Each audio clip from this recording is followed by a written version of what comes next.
Let's go now to General Norman Schwarzkopf, who is going to join me now in a kind of video tour that is going to be painful for him and for all Americans.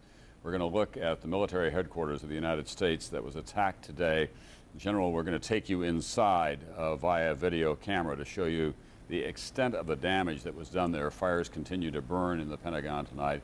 These are the outer rings of the Pentagon on the heliport side, across that very large and substantial building from where Secretary of Defense Donald Rumsfeld has his office, and the Joint Chiefs, Hugh Shelton and others, have their offices. When you look at that, General Schwarzkopf, as a career military man, what goes through your mind? Well, you know, Tom, I spent 3 tours in the Pentagon, and I know exactly where that spot is.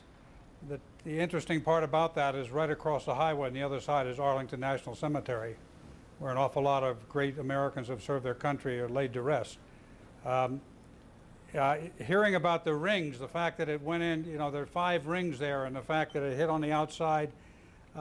First of all, it's amazing that the pilot could have come in the level he did and hit it without hitting something ahead of time.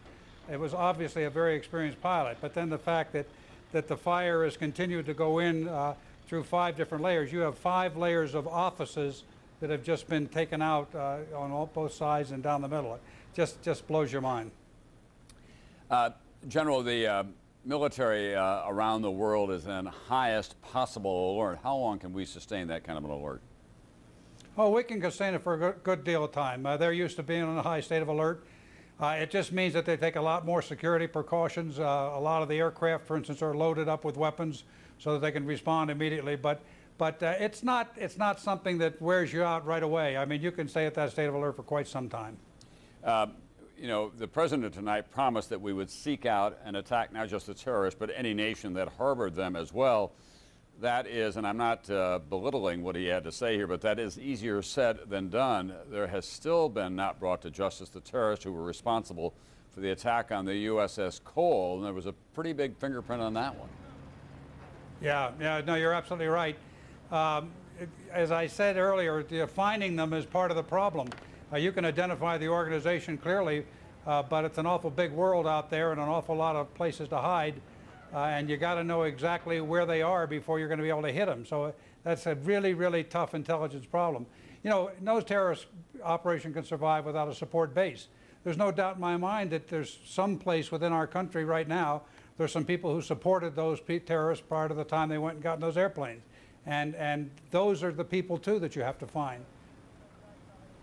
Was there anything when you were commander of Southern Command and based in Florida that made you more anxious than the possibility of a terrorist attack on this country, even though you were responsible for American military forces in another part of the world?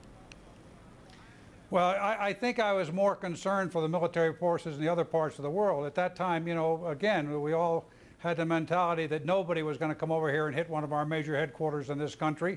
There were a lot of targets. Khobar Towers is a typical example of a type of target that was over there that could have been hit by terrorists, was hit by terrorists, and you really concerned yourself more with those forces over there than I never worried about my own headquarters. You know, it was just something that wasn't going to happen. General, we have trained generations of military leaders to adapt to the changing times. We now have the military leaders who are coming out of our service academies who are so familiar with modern warfare that is conducted by computer and technology and laser-guided missiles and that kind of thing. Are we going to have to develop new courses and new disciplines at the service academies for fighting terrorism? Tom, we've got some outstanding military units out there that are fully prepared to take on the terrorists on the ground in any kind of fighting they want to fight the battle. Yeah, there's an awful lot of technology involved in the business of war fighting, but there's an awful lot of the warrior spirit that's involved too. And we've got special operations forces, we've got ranger forces, we've got special operations forces in all of our services that are very, very capable of taking on the terrorists, you know, by their rules or ours. So once we find them, you know, we'll be ready to deal with them. There's absolutely no question in my mind about that.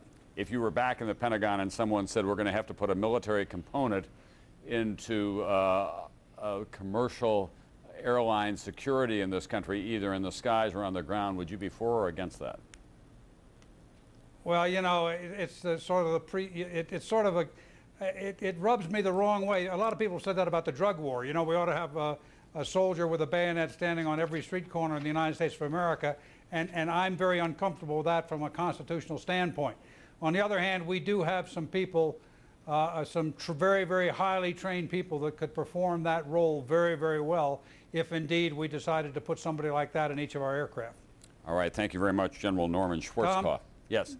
Can I give you one more observation, which I think is very pertinent? Absolutely. You know, in the Gulf War, some of the people today criticize what we did in Iraq.